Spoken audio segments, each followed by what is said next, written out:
Hey guys, Henning and MJ from FlippedNormals.com, and in this video we are sharing our top tips for recording video tutorials. This is part 3 out of 4, and we're really just going to go through the actual recording process. This is the stage where you've written the entire outline, you've figured out what you want to do for your tutorial or your YouTube videos. In this case, we're going to do for commercial courses, and tips for actually the recording process. So the first tip we have, the first thing we want to really just get through is you're doing a video. You're not doing a live performance, meaning that everything you do needs to be tailored towards the final output of a video. This means that if you make a mistake, if you have to repeat something, you can cut that out. This took me a strangely long time to actually intuitively understand that the format is a video. That does not have to be something that you need to take everything in one take. Most of our videos, most of our YouTube videos, for instance, there were like a million cuts in those. I recorded one yesterday that went from 40 minutes to like 25 minutes. So don't assume that you have to do everything in one take. I think it's sort of the similar issue that people have when they first start doing, I don't know if it's painting or CG, whatever it might be. You know, you have this idea that everything has to be done, if it's 3D, in 3D. You can't do any post-production. You have to make everything perfect in the scene. But like everything else, you know, you're working with a tool, you might as well use that tool to further your goals. And in this case, recording, there's so much stuff you can cut away. We see this all the time. We've spoken about that in the past as well, that one of the most frustrating things, especially as a viewer, is watching mistake after mistake being shown that doesn't really add anything to the video or the tutorial. It also adds a lot to the stress level as well, because honestly, it's pretty hard to record. It can be a pretty stressful process. So if you think you need to do everything in one go, it's just going to be a really stressful experience for everyone involved. And speaking of that, one of the better ways you can reduce your stress is by warming up, like properly warming up before you start recording. Talk to people, have a conversation with maybe even yourself if you're alone that day. Just go for a little walk, warm up your voice. So by the time you're ready to record, everything is just so much smoother already. I highly recommend that you spend some time just like shaking your body a little bit and just getting ready for the actual recording process. I tend to do a mock recording of my recording. So if I'm recording a ZBrush tutorial, I'll do the first couple of steps. Maybe I'll do like, I don't know, 2, 3, 4, 5 minutes of the tutorial. I'll sit down, I'll narrate, I'll sculpt at the same time, just to get my vocal cords, you know, warmed up. Because if you just go in cold, nothing, you just start recording, there will be a lot more mistakes and your voice will also sound a little bit different. So you need to warm up everything in order to, you know, I think to have a better recording overall. I find that there are days that recording is so difficult. Yeah. So sometimes I just cancel recording. I don't record that day. I just leave it for another day. But sometimes it's just a case where you just have to just get used to it. And then if you have to spend like half an hour, have lunch or postpone it by that time, that's definitely worth it. Just because how much smoother even the editing process is going to be. You're going to save time just by spending more time at this point. One of the biggest questions we've been getting when it comes to tutorials is, do you make a script beforehand for the videos, or how do you do it? How do you get the words to come out of your mouth in terms of the plan of it? And the way we started out was with a pretty tight script, meaning every single word was properly written down and we would basically read it up. But then we realized quite quickly that this makes you sound incredibly rigid to the point that it sounds like a robot reading it. And what we found is that it's really helpful to write a script beforehand, or at least really talk through it so you have highly specific steps, and then simplifying it down into a few bullet points. The video we're currently doing now, we just have bullet points for it. We don't have like a proper script. We don't have like a screen we're reading off now. And it just makes it sound a lot more interesting compared to if it's just a pure script. Now, that's hard to do in the beginning. If you're a complete beginner, you might just have to write the script and just read off the script. But as soon as you can, I recommend get it into bullet points and just do it more freestyle. It's also really hard to come up with off the cuff comments about something that you might be experiencing while you're recording the video. If you have a script for that, you're not really going to bother with those things. And I think the approach that we take now is, like Henning is mentioning, you have bullet points, and then back to the first point of it's a video, it's not a live recording. Often what I'll do is I'll do multiple takes of a segment. I'll do that, maybe I have 10 segments for a video, do multiple takes for each, especially if it's an introduction to a trailer, a trailer for a product, for example. I'll have those segments, the different segments, and then I'll just pick and choose which segments go well together. And at the end of it, I'll have like something that sounds like a more natural script, if you will. I had this for a video I did yesterday, which all the video starts off with something like, hey, this is Henning from FlippedNormals. And just that sentence was comprised of 3 different edits with 3 different takes, just because it just sounded better that way. Now, if you were doing something highly technical or something very step by step where the steps there's no freestyling in the steps, then I find it personally useful to do a script for it.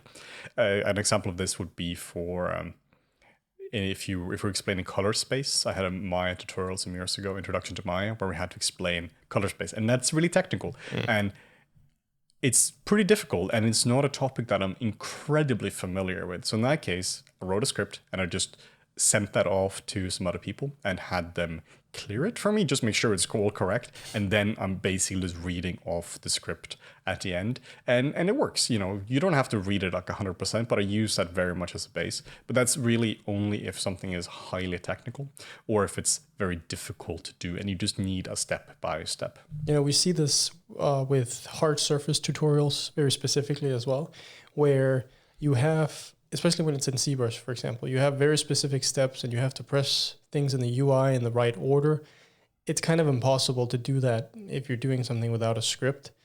Or at least you have to be very, very familiar with the topic where you can sort of freestyle it. But at the end of the day, you are going through a process that's very step by step in a specific order. And there a script might be really helpful. And the way you make the video as smooth as possible is, first, you're going to have good editing. But the more important thing is practice. Really just practice a lot. If you're doing a video on ZBrush displacement map or ZBrush sculpting or anything like that, go through the video over and over again. Practice it. This is hard if you're doing a 10-hour video, but I still do this. Every time I have a video, even if it's a 10-hour course, there are still like 10 20-minute videos, I still go through all of it.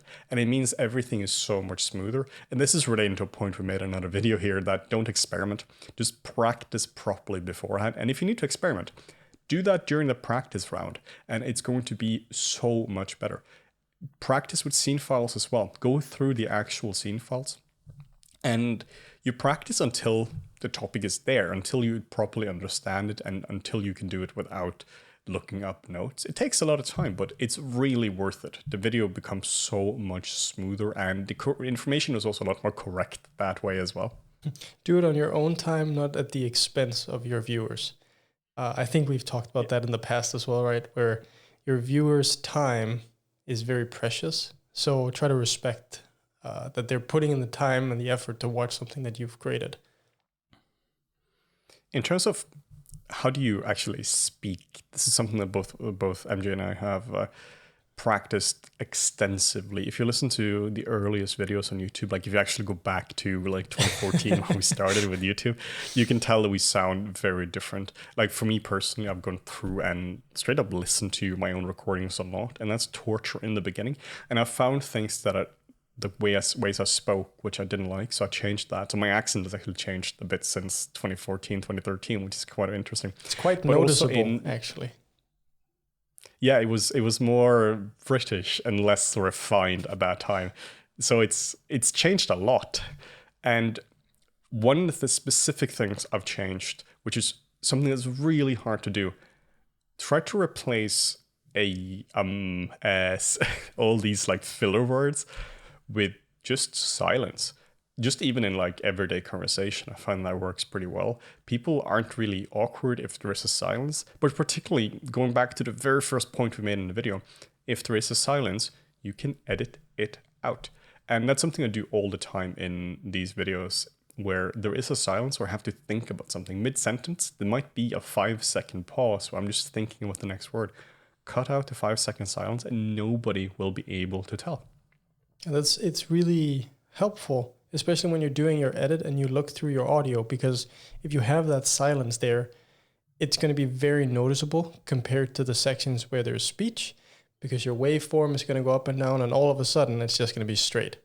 And that typically is because something is happening there or something isn't happening that might not have to be in the video. And I find it to be really helpful to think about making videos as a performance. It's almost like a theater performance where you're in front of people and you need to sound engaging.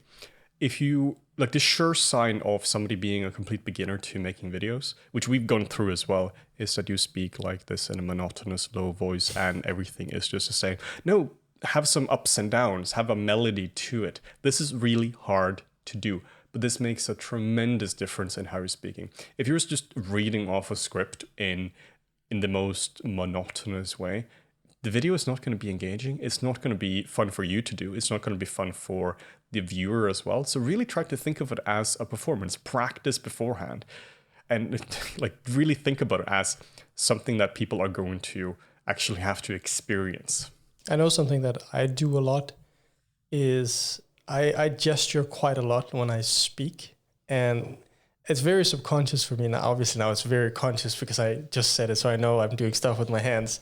But when I gesture a lot when I speak, even when it's offline or when it's not being recorded for a tutorial, it's just something that I do. And so like if I were to not do that, immediately it would sort of take my performance, so to speak, a couple notches down and make me look more boring. Why I do that, I don't know. Maybe if you don't do it, maybe it's something you could experiment with. I mean, there's no reason to go like full Italian, but you could try and incorporate some things to try and, lighten yourself up a little bit. Yeah, make it seem like it should feel like yourself, but yourself being engaged. Yeah. Keep in mind that the video might be 10 minutes long. So if you have to spend a lot of extra energy to seem more engaged than you actually would normally be, that's fine. You can recover on the sofa later on. Just make it engaging for the audience. It's also really helpful to have proper posture. Like currently I'm standing and it makes me have a lot better posture now if I'm sitting. So it means that your lungs are open, your spine is in a better spot. And I just feel much better doing it as well. So really try to think about your posture. It's going to matter quite a lot. It also matters with how long you can actually keep recording for as well. Yeah, when I'm recording, especially when I have a video as well. I mean, I even do it when I don't have a video. I tend to sit upright a lot more compared to when I'm just working or doing something casually. I tend to be more leaned back, but especially now I'm more upright. And I feel that helps also keeping up the energy level. Before you actually start recording, it's really important to have a checklist. This is where I need to consult my notes a lot more. And there are two kinds of notes I generally have for checklists. The first one is the overall studio space, where this is where you're actually recording. And then the second one is for your computer system. So for your studio space, the first thing is make sure that your microphone is not muted. I can't remember how many times we recorded something and it's just muted. A note on this as well. I saw this recently. Somebody on Twitter said that they had to redo a recording because Taylor Swift was playing in the background. And I've done this a lot where in Spotify, I often have music playing there. And that's baked into the audio track. But if you go into something like OBS, which we recommend for recording, and then you just disable system audio and you have your microphone as a separate track, that will never happen. Even if like you're playing like proper like Norwegian death metal in the background, that is not going to be recorded simply because it's just not in the track. So I always recommend doing that as well. But then make sure to also remove echoes as well, as much as you can. This is really hard to do because echoes is not something you can really like remove directly.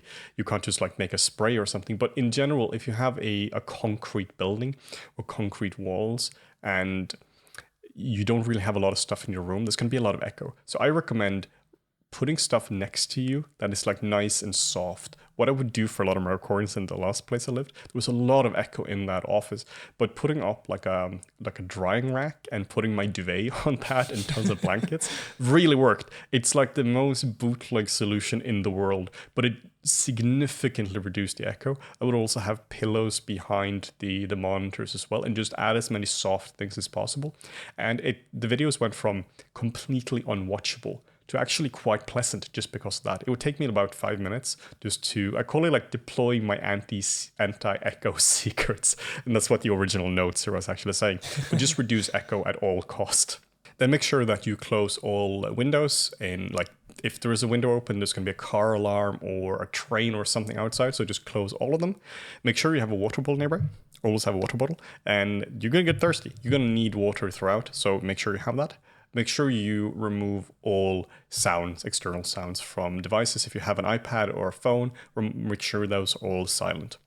And for your PC, when you're recording, make sure the system audio is just disabled. You don't want to have any like plings or anything like that. Or what we, in the aforementioned Taylor Swift example, you don't want to have any banging tunes from Swift. If you have any software on top like Flux or like Nightshade or Night Shift or whatever these software are called, kill these as well. You don't want to have anything that could interfere in the video, even if it's not baked into it. You're gonna even if it's not baked into the video, so the video doesn't actually change, your perception of color is still going to be wrong. If you have Dropbox, if you use Dropbox, be sure to close Dropbox. Dropbox just makes your computer sound like an engine, so at least if it's syncing. So suddenly during our recording, you may just hear your computer just going crazy. So close Dropbox. Have your notes ready as well. Have that on a second monitor. That's what I currently have right here.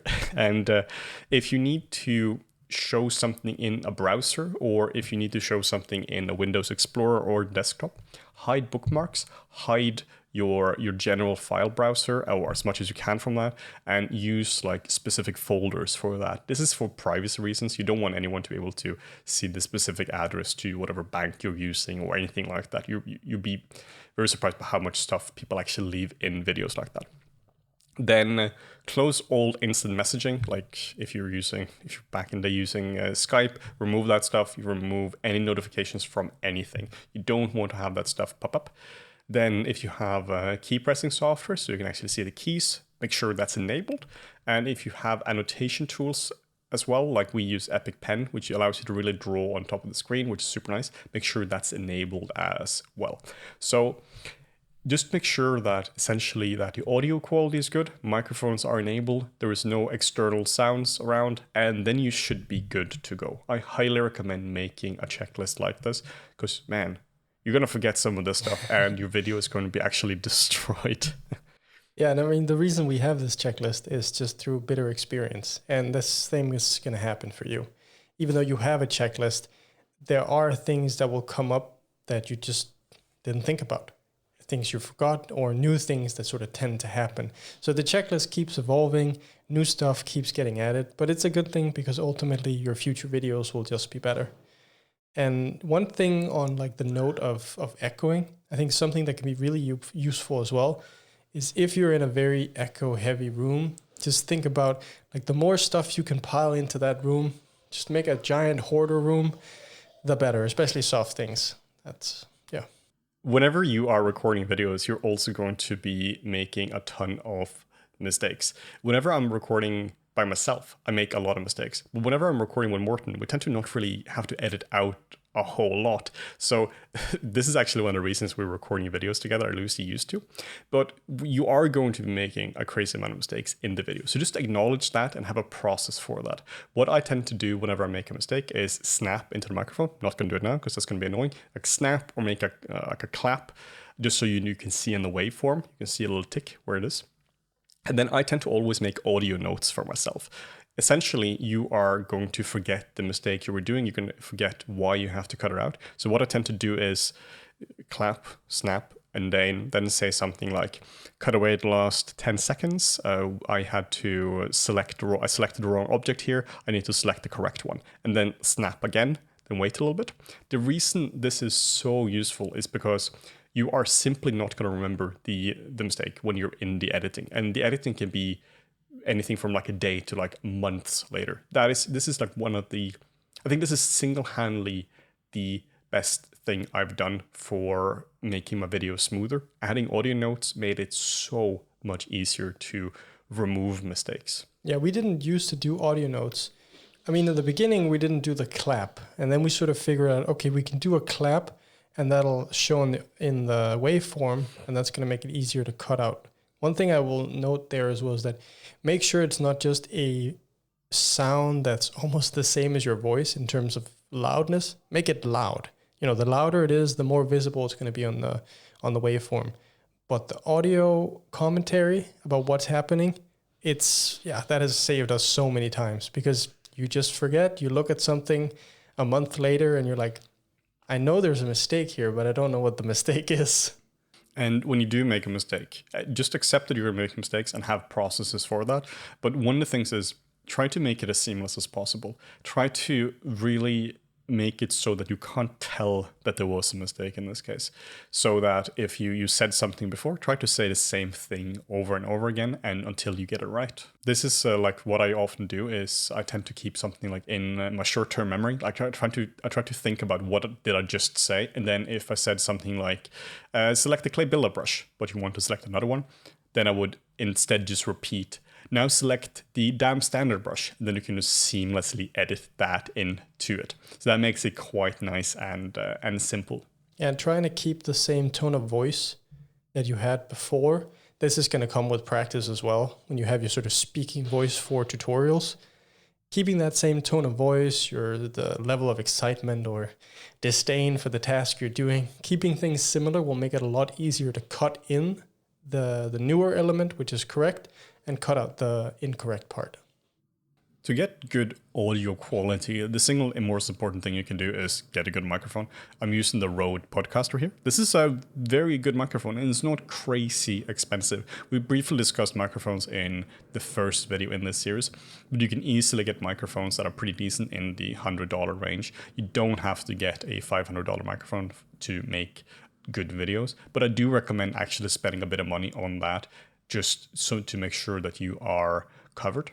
Another tip as well is speak close to the microphone, like have your mouth close to the microphone, but not so close that you have all the mouth sounds. It's a really fine balance between having it be close enough so that the audio quality is great and having it far enough away so that you don't have like all the little saliva things and all that, because that can be really distracting for a lot of people. That's where a pop filter can really help. So black thing around both Henning's and my microphone is a pop filter. It removes a lot of the pop sounds, saliva sounds, mouth sounds in general. They are a little more tricky, but it does help in reducing those as well. On my main setup, this is not the main microphone I'm using. I have it right over there. This is that microphone also has a shock mount as well. So if I were to like hit the table or something happens there, then the microphone is not going to pick that up as well. So that's really useful to have. And then be sure to remove stuff that can fall on your desk as well, like with water bottles. Be sure that they're far enough away so they're not going to interfere with the audio. This is really important. It's really easy to have a cluttered desk and then you accidentally spill something there or you just hit something. And this is just going to first stress you out, but you also have to redo it or the video is going to be poor. So all these tips we've been going through now, these are things we're doing on a daily basis whenever we are recording. And it's really helped us to improve the quality of our videos. This is basically a list of stuff that MJ and I have screwed up over the last 10 years. So I hope that these little tips has really helped us. That's all I have. Do you have anything to add to this, MJ? Or no, I mean, it's just all good. A lot of practice and making a lot of videos where you make mistakes and sort of build up your own checklist over time, because, we might point out things that aren't applicable for you. Maybe your setup is different, you record different things. But I think it's a good starting point. A lot of those things that we've mentioned in this video will be the same for most people that record. There will be specific things that you will need to set up. It's a process, but stick to it and you'll have perfect videos in no time. I think this is actually like a good point, a bit off script here, but essentially what you're mentioning about practice is I think it's really important to not let perfection like the pursuit of perfection be in the way of making videos. I think it's much more important to just get started, get videos out, practice a lot by just doing that, and just keep producing things, because it's never going to be like, I've never made a perfect video. There were always mistakes in it, and it just keeps getting better and better. Yeah. But every time you do it, it's going to be better. And the best way to make better videos is just to produce videos. And don't just like practice by your little mock videos. Like, make proper videos, put them out in front of people, get feedback on it, listen to yourself, edit the videos. It's going to help you a lot. And it does take just quite a lot of time. Like we mentioned before, like back in the day, even my English accent was different. And the reason that it is the way today is because I've listened to hundreds of hours of my own recordings. I just had a lot of feedback from myself. So it just takes a lot of time. So essentially just start with this. Don't worry about perfection, and just get cracking with creating awesome videos, and it's going to improve really fast. Yeah, I mean, I think that's about everything we wanted to cover today. I think we have one more video left to cover in this series, so keep an eye out for that. And also, of course, you're free to go back in time and watch the other videos anytime you want. As always, thank you so much for watching, and we'll see you in the next one.